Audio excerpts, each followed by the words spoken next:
In a world cluttered with information, where truth is power, Lawin Weekly News stands apart. We delve deeper, uncover facts, and bring stories to light. From political showdowns and economic triumphs to the pulse of the street and the heart of the community. We capture the moments that define us, stories that challenge, inspire, and transform.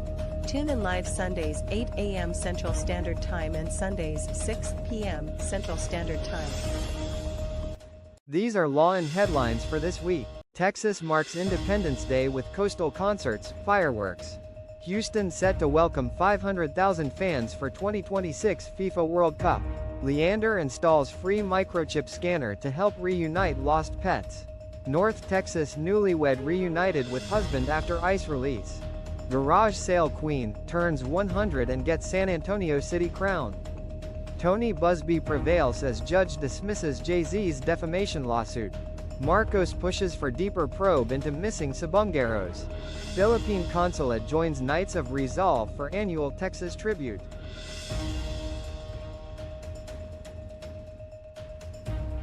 Good day, I am Neska, and tonight we bring you the latest stories in the United States of America, especially in the state of Texas. So sit back, relax, and let Lawin Weekly News be your guide to the news that matters most.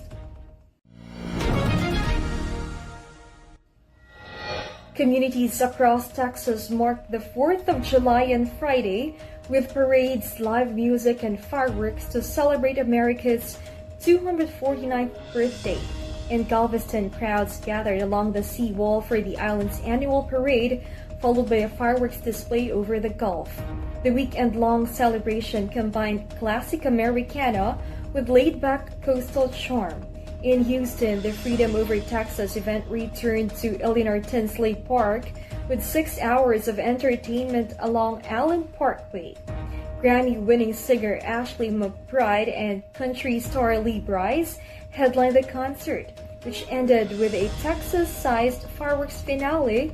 An estimated 50,000 people attended the event, which was broadcast live and offered for a statewide simulcast.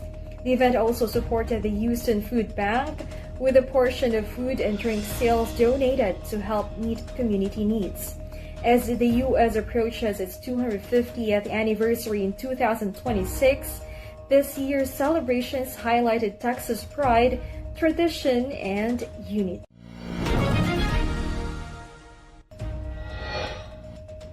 Millions of Texas residents could see reduced food assistance under a proposed federal spending bill that aims to cut funding to the Supplemental Nutrition Assistance Program, or SNAP, by nearly $186 billion. The proposal, part of the Senate's budget reconciliation bill, would shift some of the program's financial responsibility from the federal government to individual states. If passed, the changes could affect over 3 million Texans who currently rely on SNAP benefits. Texas would be required to cover a larger share of administrative costs and food benefits, potentially forcing the state to adjust budgets or reduce aid. The bill also introduces stricter work requirements for recipients and would eliminate nutrition education programs that help families make healthy food choices.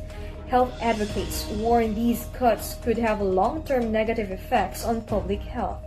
The legislation is still under review in Congress, with lawmakers debating its impact. Advocacy groups are calling for the preservation of essential food assistance or assistance programs.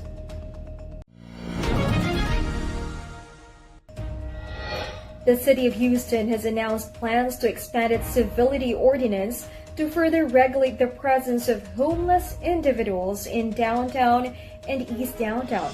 Currently, the ordinance prohibits lying down, sitting, or placing personal belongings on sidewalks during the day in 12 designated areas across the city. Mayor Sylvester Turner now plans to extend these restrictions to include nighttime hours in the downtown and East Downtown districts. The proposed expansion is intended to prevent individuals from occupying sidewalks and other public spaces around the clock.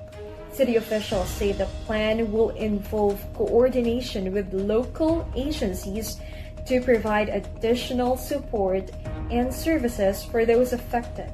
Enforcement will require collaboration with law enforcement personnel. Authorities are expected to monitor compliance and ensure that public spaces remain safe and accessible. The proposed changes come as part of ongoing conversations around addressing homelessness in Houston. Nearly 500,000 visitors are expected to come to Houston during the 2026 FIFA World Cup as the city prepares to host 7 matches in a major fan festival over 39 days. The tournament, featuring 48 teams competing across the US, Canada, and Mexico, will include 5 group stage matches and 2 knockout round games at Houston's Energy Stadium. A FIFA Fan Festival, a free public event, will take place in Houston's East Downtown area. The festival will feature live match broadcasts, interactive exhibits, cultural performances, and food vendors, highlighting the city's diverse community. City officials are working closely with FIFA to prepare, focusing on infrastructure, crowd control, security, and expanded public transit. The event is expected to boost Houston's economy, benefiting hospitality, retail, and transportation sectors. The World Cup kicks off on June 11, 2026, and concludes with the final on July 19. In a world filled with fleeting moments, there's beauty waiting to be captured. My name is Christian, and I specialize in immortalizing your most precious memories. From elegant weddings to vibrant events and timeless portraits, I'm here to make every moment unforgettable. Let me tell your story through the lens. Contact me today and let's create magic together.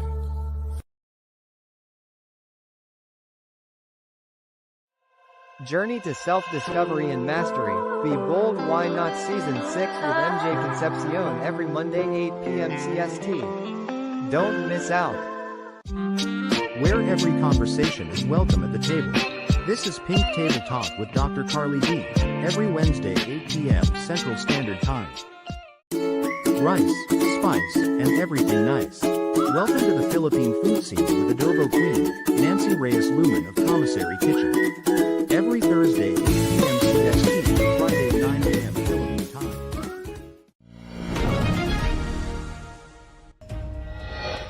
The city of Leander has launched its first microchip scanning station, offering residents a free and convenient way to help reunite lost pets with their owners.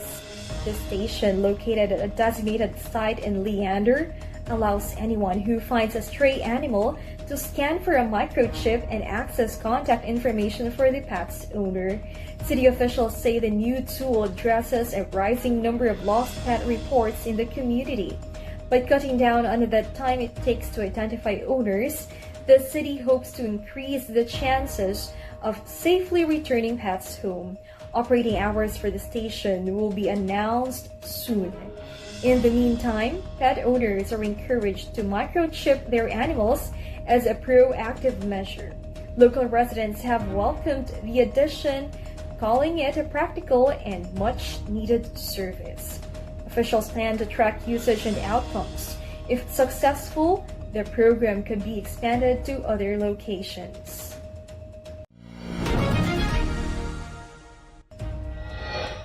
A North Texas woman has been released from U.S. Immigration and Customs Enforcement custody after nearly 5 months in detention. Ward Zakik, a 22-year-old stateless Palestinian, was taken into custody in February at Dallas-Fort Worth International Airport.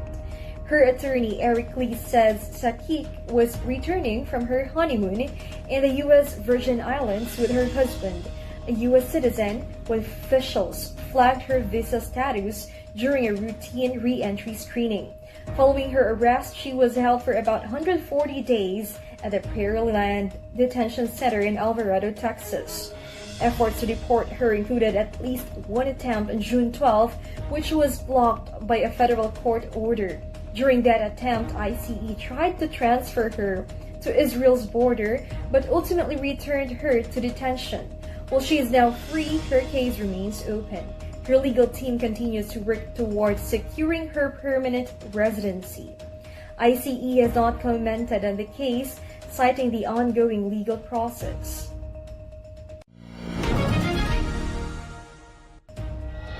Dolly Nanny Walworth celebrated her 100th birthday on July 2nd with a special honor from the city of San Antonio, recognizing her decades of dedication to the community. Affectionately known as a garage sale queen, Walworth has hosted garage sales in East San Antonio for more than 60 years. Her events have drawn both locals and visitors, offering second-hand treasures while building lasting neighborhood connections. City officials held a ceremony to celebrate Walworth's milestone and her lasting impact on local culture. They praised her efforts to bring people together, noting that her garage sales have become a beloved tradition in the community. Beyond offering affordable goods, Walworth's sales served as social gatherings, strengthening community bonds and creating a sense of belonging. Her nickname Nanny reflects the warmth and personal ties she has formed with neighbors over the years. Family, friends, and longtime supporters gathered for her centennial celebration, sharing memories and honoring her legacy. The city's formal proclamation applauded Walworth's contributions to San Antonio's social fabric and commitment to community spirit. A California judge has dismissed a defamation lawsuit filed by musician Jay-Z against Houston attorney Tony Busby. Jay-Z, whose legal name is Sean Carter, has since filed an appeal challenging the dismissal. Carter initially brought the lawsuit in November, accusing Busby of making false and damaging statements. Shortly after, Busby filed a federal lawsuit in New York accusing Jay-Z and music mogul Sean Diddy Combs of sexual assault involving a 13-year-old girl in the year 2000. That case was dismissed in February after the alleged victim voluntarily withdrew her complaint. Join us for a captivating new series where Lawin sits down with the trailblazers of the music and entertainment world. Discover the stories behind the faces and voices that shape our culture and community. We will bring you exclusive interviews with industry legends and rising stars. Behind the scenes insights and get a peek into the creative processes and personal journeys. Artists and performers and their upcoming shows and events. Stay tuned for more updates and sneak peeks. Follow us on social media and subscribe to our channel.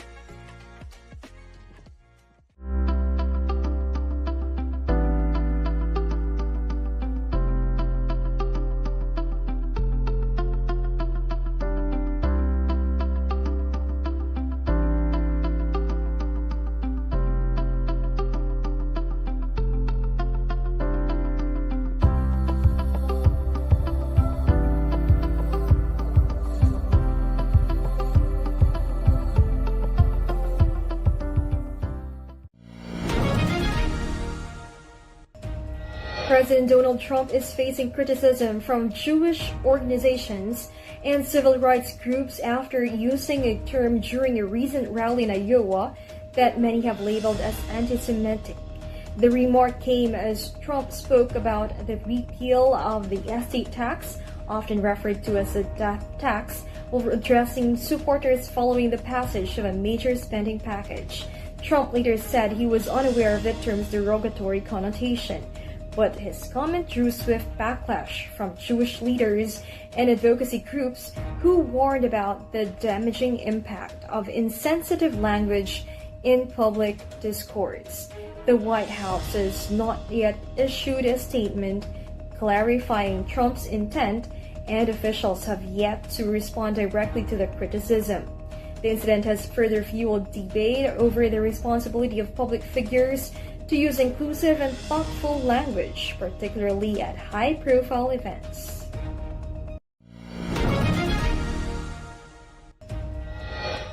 President Ferdinand Marcos Jr. has ordered a full investigation into the disappearance of more than 100 cockfighting enthusiasts known locally as sabongeros, across multiple provinces, Malacanang announced Wednesday. The directive follows testimony from a witness, identified only as alias Totoy, who implicated businessman Charlie Atong Ang, several police officers, and a showbiz personality in the suspected abductions.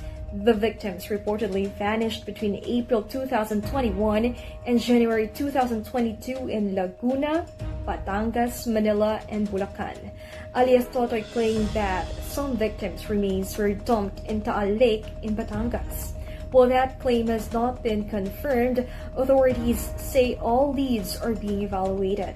Undersecretary Claire Castro of the Presidential Communications Office said President Marquez has instructed law enforcement agencies to conduct a comprehensive investigation and ensure accountability.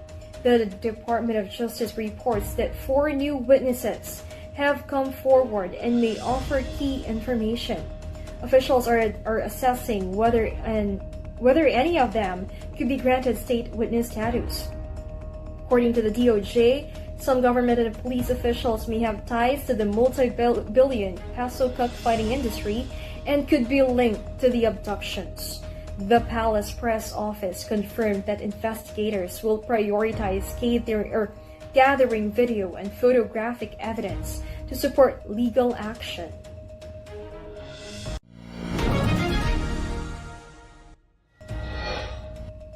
Authorities in Hong Kong have proposed changes to prison regulations that could limit inmates' access to lawyers, religious leaders, and other visitors, citing national security concerns. The government announced Thursday that the proposed amendments would give the Correctional Services Department broader authority to assess and potentially deny visitation requests deemed a threat to institutional security. The changes would apply to both convicted prisoners and those awaiting trial. Under the proposal, visits not considered to serve statutory purposes, such as rehabilitation, could be refused. Other changes, including requiring remand prisoners to wear prison-issued uniforms and eat meals provided by the facility. The proposal follows a rise in Hong Kong's prison population, with more than 10,000 people arrested in connection with pro-democracy protests since 2019. Government officials say the new rules are intended to enhance internal security and prevent unrest within correctional institutions. No timeline has been announced for when the changes could take effect. The Philippine Consulate General joined the Filipino-American community in Texas to honor the legacy of Dr. Jose Rizal during an annual tribute held Saturday, June 28. Vice Consul Tania Gaurano represented the consulate at the event, which was hosted by the Knights of Rizal Texas Area Foundation at the Philippine Community Center Incorporated in Houston. The ceremony recognized members of the Knights of Rizal and Kababaihang Rizalista Incorporated for their achievements in fields such as medicine, entrepreneurship, the arts, and engineering. Organizers said the honorees embody the ideals of Dr. Rizal through their leadership and service. In her keynote address, Vice Consul Gaurano underscored the continued relevance of Rizal's teachings in addressing modern social challenges. She encouraged the community to keep Rizal's values alive and to engage younger generations in preserving his legacy. As part of the program, Gaurano also administered the oath of office to CORTAF's new elected officers. The annual event is designed to promote civic engagement and cultural pride among Filipino Americans in Texas, while keeping the spirit and values of the national hero alive.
DeAndre Ayton, the number 1 overall pick in the 2018 NBA draft, is set to join the Los Angeles Lakers after clearing waivers following a contract buyout with the Portland Trail Blazers. The 26-year-old center finalized a buyout over the weekend and has agreed to a new deal with the Lakers, which includes a player option for the 2026-27 season.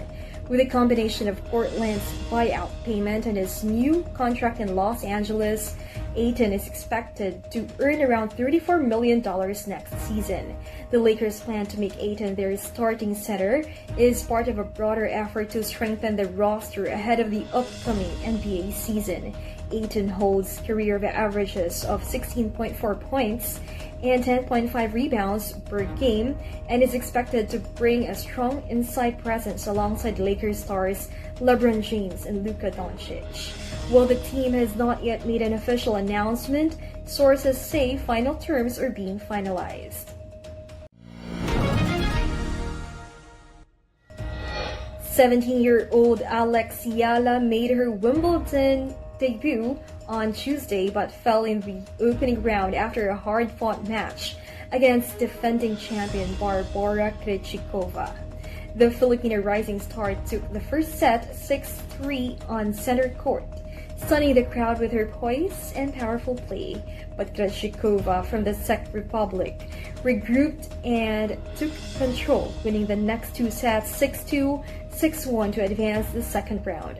Despite the loss, Yala drew praise for her performance and composure in her first main draw appearance at the Wimbledon women's singles competition. The young player said it was a dream come true to compete at Wimbledon and vowed to continue working toward future success on the sport's biggest stages. The tournament continues this week as top players compete for the prestigious championship title.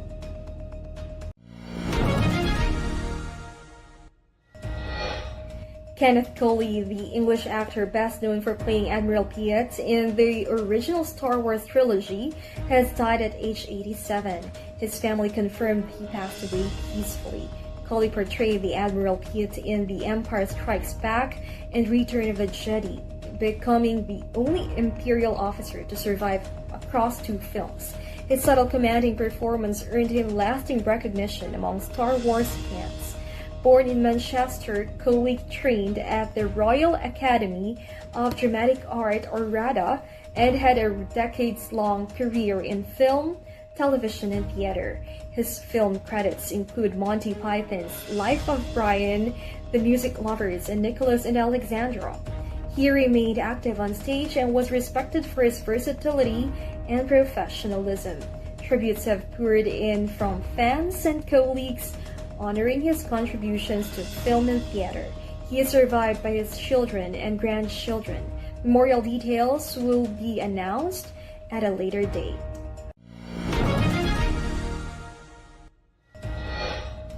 Celebrity couple Kiefer Ravina and Diana Mackey have shared the heartbreaking news of a miscarriage just weeks after publicly announcing they were expecting their first child. In a joint message, the couple spoke candidly about their grief, expressing their reliance on faith and divine guidance to help them through this difficult time.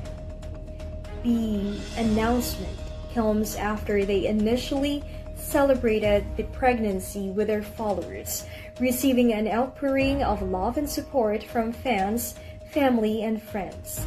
Ravina and Mackey, both well-known public figures, say they hope their openness will raise awareness and offer comfort to those who may be going through similar experiences. Despite the loss, the couple expressed gratitude for the support they've been receiving and continue to look ahead with hope for the future.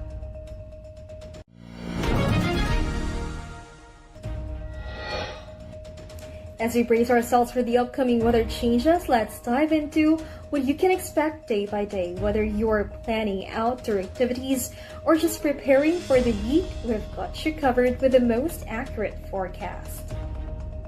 Stay tuned with us as we take a closer look at the weather patterns that will impact our region.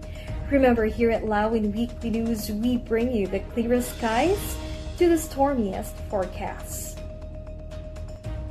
Here is your Lawin Weekly News weather forecast in Houston, Texas. On July 6th, Sunday, the high is 94 degrees Fahrenheit with a low of 75 degrees Fahrenheit. Expect a mix of sun and clouds, with thunderstorms popping up in spots during the afternoon. Weather.com. On July 7th, Monday, the temperature reaches 92 degrees Fahrenheit and drops to 76 degrees Fahrenheit. Humid and warm, with partial sunshine and another chance of afternoon thunderstorms. On July 8th, Tuesday, highs near 94 degrees Fahrenheit and lows around 78 degrees Fahrenheit. Expect sun to mix with clouds, with scattered afternoon storms. On July 9th, Wednesday, the high climbs to 96 degrees Fahrenheit with a low of 79 degrees Fahrenheit. Mostly sunny and very warm, but widely scattered thunderstorms may develop in the afternoon. On July 10th, Thursday, highs stay at 96 degrees Fahrenheit with a low near 79 degrees Fahrenheit. Sunshine and just a few clouds, mostly dry. On July 11th, Friday, the high hits 96 degrees Fahrenheit and the low 78 degrees Fahrenheit. Very warm and sunny.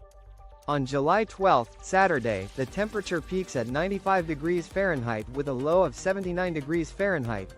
Sunny to partly cloudy skies, with an isolated shower possible in spots. So those were the latest stories in Texas this week. I am Nesca Santina from Lawin Media Network. Have a great day. Lawin Weekly News. Tune in live Sundays 8 a.m. Central Standard Time and Sundays 6 p.m. Central Standard Time. Lawin Weekly News.